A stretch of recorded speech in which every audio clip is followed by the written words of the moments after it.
اور جس وقت سور پھونکا جائے گا یہ قبروں سے نکل کر اپنے پروردگار کی طرف دوڑ پڑیں گے، کہیں گے اے ہمیں ہماری خوابگاہوں سے کس نے جگہ اٹھایا؟ یہ وہی تو ہے جس کا خدا نے وعدہ کیا تھا اور پیغمبروں نے سچ کہا تھا۔ صرف ایک زور کی آواز کا ہونا ہوگا کہ سب کے سب ہمارے روبرو حاضر ہوں گے۔ اس روز کسی شخص پر کچھ بھی ظلم نہیں کیا جائے گا اور تم کو بدلہ ویسا ہی ملے گا جیسے تم کام کرتے تھے۔ بسم اللہ الرحمن الرحیم۔ یہ سورہ یاسین کی آیات کے مطابق اور دوسری بہت ساری آیاتوں کے مطابق قیامت کے حساب کتاب کے دور میں کسی کی نہیں چلے گی۔ جو جنت والے ہیں وہ جنت میں جائیں گے، جو دوزخ والے ہیں وہ دوزخ میں جائیں گے۔ اس کے بعد نہیں معلوم کتنے ہزاروں سال کے بعد شفاعت کا دور شروع ہوگا، اور شفاعت کے دور میں بھی کون شفاعت کرے گا، کیا اس کی شرائطیں ہوگی، وہ سب اس ویڈیو میں دیکھو۔ اس میں سبھی قرآن کی آیتیں بتائی گئی ہے۔ اب یہ جناب کی بات سنو۔ تو تم حساب کتاب میں رہو گے، ہم بے حساب بخشے جائیں گے۔ تو تم حساب کتاب میں رہو گے، ہم بے حساب بخشے جائیں گے۔ ہم بنا حساب کتاب کے جنت میں چلے جائیں گے۔ کیا یہ ممکن ہے؟ یہ ہم کو سکھایا جاتا ہے۔ عام مسلمان ایسے مولوی کی بات مان لیتے ہیں اور گناہ اور جہنم سے بے پرواہ ہو کر گناہ کرتے رہتے ہیں۔ اگر اس جناب کی بات سچ ہے تو قرآن غلط ثابت ہوگا۔ اب سنو قرآن کیا کہتا ہے۔ اے لوگوں، اللہ سے ڈرو، قیامت کا زلزلہ بڑا سخت ہے۔ اس دن سور پھونکا جائے گا اور سب لوگ قبر سے اٹھ کر ایسے دوڑ بھاگیں گے کہ جیسے تتلیاں کی زن اور زن بھاگ رہی ہے۔ سبھی انسان اپنی نظریں نیچے کیے ہوئے اپنے رب کی طرف بھاگیں گے۔ آج قیامت کے روز ہر انسان اپنے جو اعمال کیے ہیں اس کا بدلہ پائے گا۔ اچھے کام کیے ہیں اچھا بدلہ پائے گا، برے کام کیے ہیں برا بدلہ پائے گا۔ کسی پر بھی زیادتی نہیں کی جائے گی اور اللہ جلد حساب کرنے والا ہے۔ قرآن کہتا ہے اللہ حساب کریں گے قیامت کے دن، اور ہم کو بتایا جاتا ہے بنا حساب جنت میں چلے جائیں گے۔ اے لوگوں، کیا تم ایسے گھمنڈ میں ہو کہ تم ایمان والے ہو اور تمہارا حساب کتاب نہیں ہوگا؟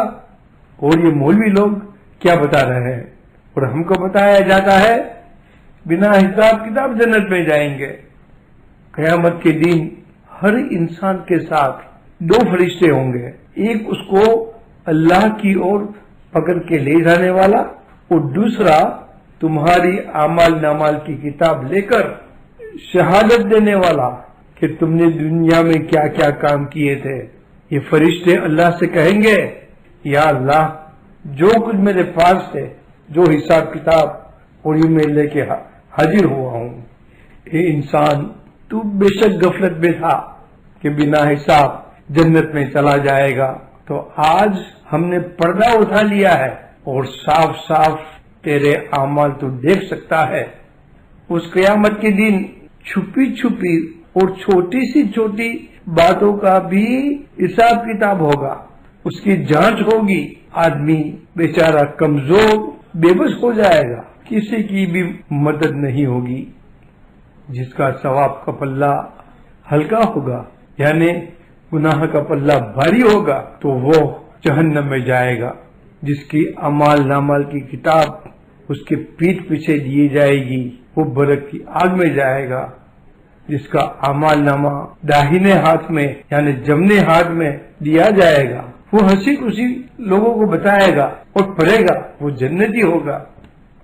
اس دن کسی کو بھی کسی پر اختیار نہیں ہوگا، صرف اللہ کا حکم چلے گا۔ تو وہ بات کہاں سے آئی کہ کوئی پیر اولیاء یا اللہ کا نیک بندہ تم کو بچا لے گا؟ اس دن کوئی دوست کسی کے کام نہیں آئے گا، نہ تو اس کو کسی کی مدد ملے گی۔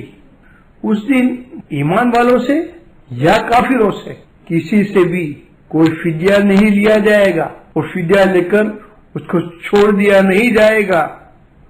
او ایمان والو، ڈرو اس دن سے، کوئی کسی کے کام نہیں آئے گا، نفسا نفسی ہوگی، کچھ لے دے کر کسی کو بھی چھوڑا نہیں جائے گا، کافروں کو بھی سفارش کام نہیں آئے گی۔ اس دن پیر اور مرید کا رشتہ ٹوٹ جائے گا، کوئی نہیں بچا پائے گا۔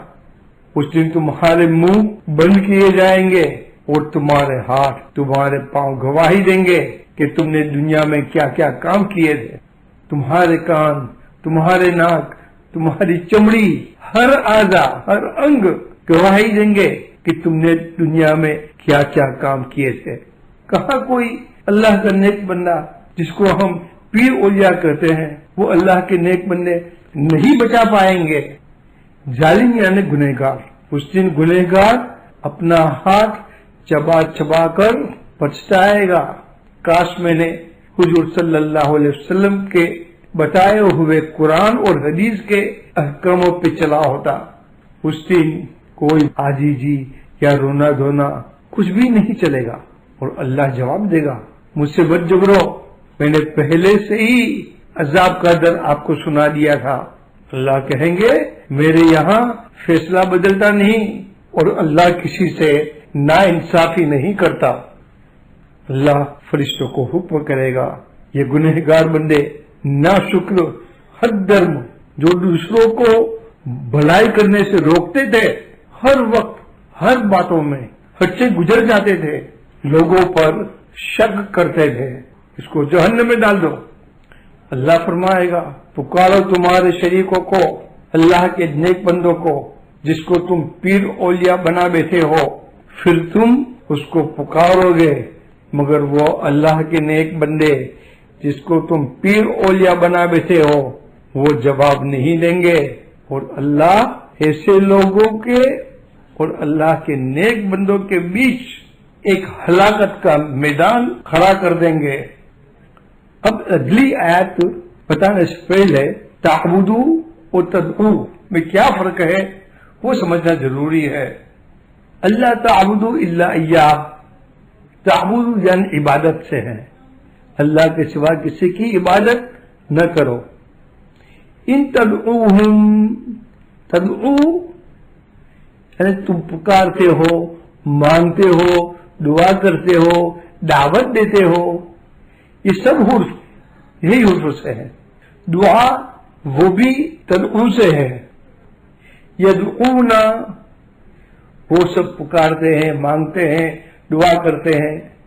یعبدونا سب لوگ عبادت کرتے ہیں، پوجتے ہیں۔ اب یہ آیت سنو، او نبی کریم صلی اللہ علیہ وسلم آپ فرما دو، اگر اللہ نے کسی کو اپنی رحمت کے خزانے کا مالک بنایا ہوتا تو وہ کسی کو اللہ کی رحمت مانگتے نہیں۔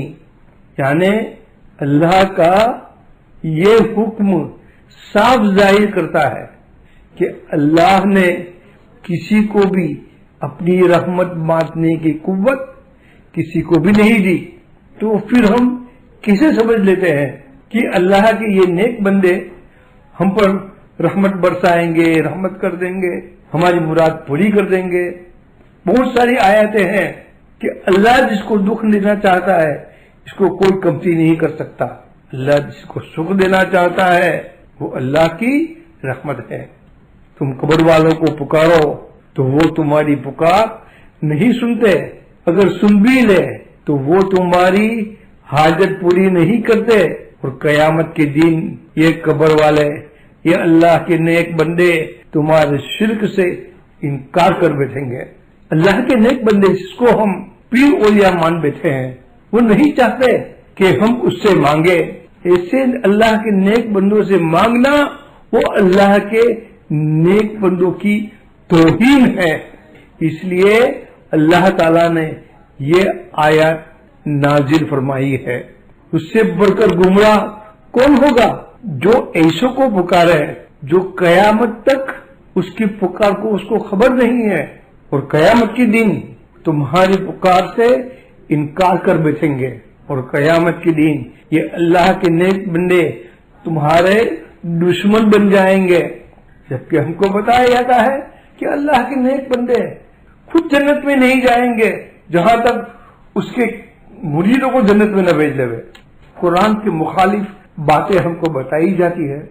اللہ تعالیٰ اس آیات میں فرماتے ہیں، ہو اللہ کے بندے، ہو ایمان والے، اللہ کی طرف سے ایسی توبہ کرو کہ اگلے والوں کو نصیحت مل جائے، اللہ تمہاری برائیاں دور کر دیں گے اور تم کو جنت میں لے جائیں گے، اللہ تم کو رسوا نہیں کرے گا۔ اے ہمارے رب، تو ہم کو بخش دے، تجھے ہر چیز پر قدرت ہے۔ اور ایمان والے جس نے اچھے کام کیے ہیں، صرف ایمان والا ہونا ضروری نہیں ہے، ایمان والا ہو کر اچھے کام کرنا ضروری ہے جنت کے لیے، اور یہ بات بھی قرآن میں بتائی گئی ہے۔ اس آیت میں اللہ تعالیٰ فرماتے ہیں، بے شک جو ایمان لایا اور اچھے کام کیے اس کے لیے جنت ہے جس کے نیچے نہریں بہتی ہوگی، اور جنتی کو سونے اور موتی کے کنگن پہنائے جائیں گے اور ریشم کے پوشاک پہنائے جائیں گے۔ یا اللہ، ہم سب کو ایمان کے ساتھ اچھے کام کرنے کی نیک توفیق عطا فرما، ہمارے گناہوں کو معاف فرما، تیرے پیارے نبی کریم صلی اللہ علیہ وسلم کے ہم کو نیک ہدایت دے، ہمارے گناہ بخش دے اور ہماری جنت بنا دے، آمین۔